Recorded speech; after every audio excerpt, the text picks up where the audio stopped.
তারেক রহমান জিন্দাবাদ, মুজাহিদুল ফর জিন্দাবাদ।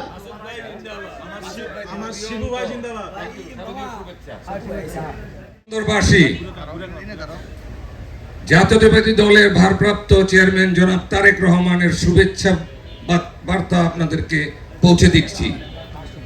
উনি আমাদেরকে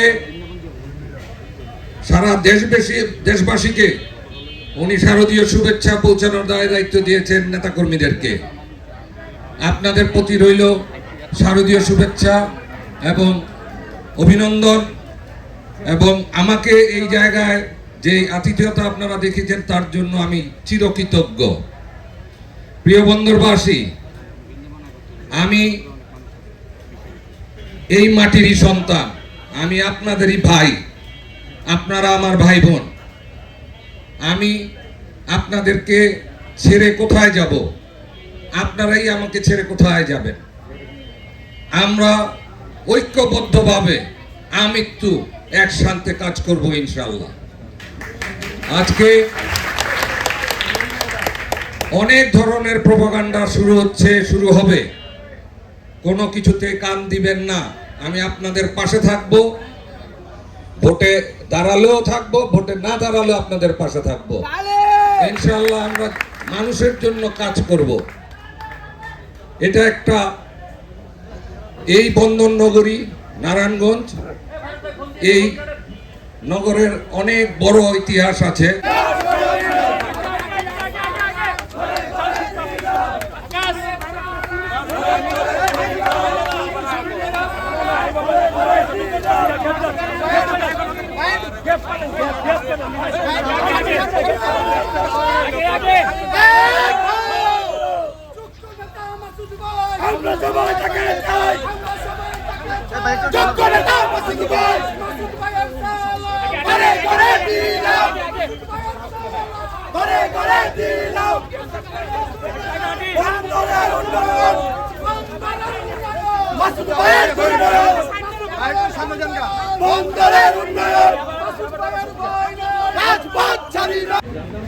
আমরা আপনাদেরকে শারদীয় শুভেচ্ছা জানাই, এবং আমাদের যে অতীত ইতিহাস আছে,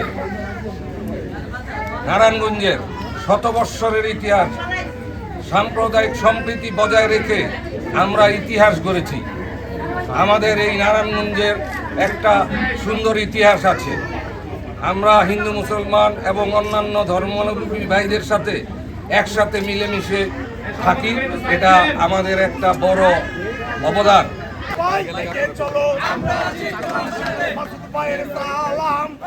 উপস্থিত আছেন এলাকাবাসী এবং আরো উপস্থিত আছেন আপনারা সনাতনী ভাই বোনেরা এবং সাংবাদিক ভাই বোনেরা, আপনাদেরকে কৃতজ্ঞতা জানাই। আজকের দিনটা মনে হয় আমার দেখা মতে সবচেয়ে কষ্ট আপনারা পেয়েছেন। আজকে অনেকগুলি প্রোগ্রাম কভার করেছেন আপনারা, আপনাদেরকে ধন্যবাদ। আর ক্ষমা চেয়ে নিচ্ছি বিরক্ত করার জন্য। আজকে আমরা এখানে এসেছি আসলে জাতীয়তাবাদী দলের পক্ষ থেকে জনাব ভারপ্রাপ্ত চেয়ারম্যান জনাব তারেক রহমানের শারদীয় শুভেচ্ছা দিতে, আপনাদের কাছে পৌঁছে দিতে বলেছেন। আমরা আপনাদেরকে শারদীয় শুভেচ্ছা পৌঁছে দিলাম জাতীয়তাবাদী দলের পক্ষ থেকে। তরুণ প্রজন্মের অহংকার ভারপ্রাপ্ত চেয়ারম্যান তারেক রহমানের পক্ষ থেকে। আমাদের এই যে এই মন্দিরের ঐতিহাসিক, আপনাদের রাকেশ্বর মন্দিরের যে ইতিহাস, প্রায় 150 বৎসরের ইতিহাস। আমার সৌভাগ্য হয়েছে, আপনারা সৌভাগ্য করে দিয়েছেন, এই জন্য যারা আমাদেরকে আমন্ত্রণ করেছেন তাদের প্রতি কৃতজ্ঞ থাকব। আমি কখনো দেখি নাই, আমি দেখে গেলাম।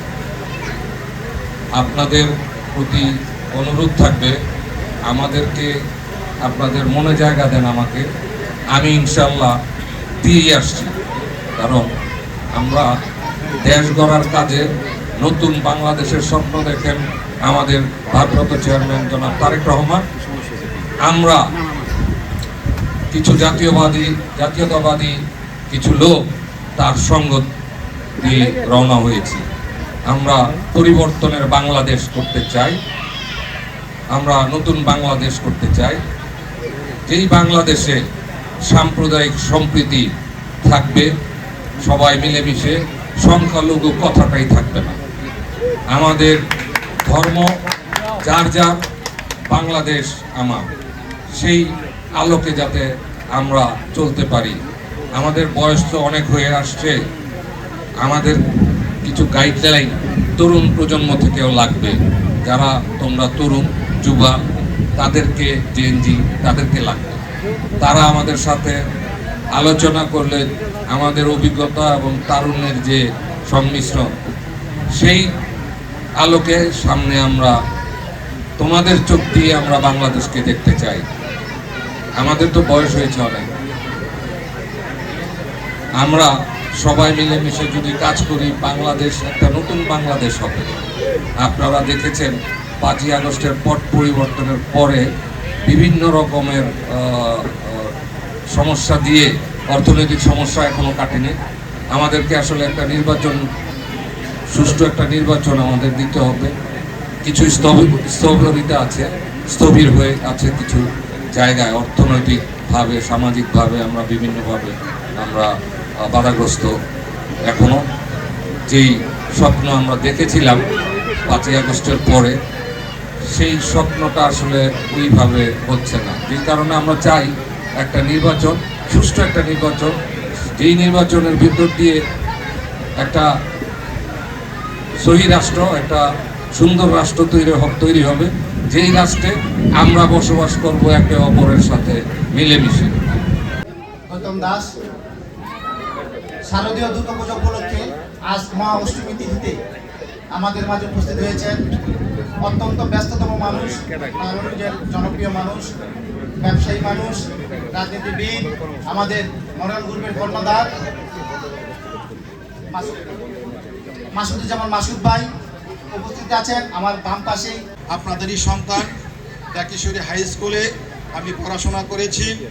এই ডাকিশ্বরীর অনেক শিক্ষক এবং অনেকেই আমার বন্ধু। এর মধ্যে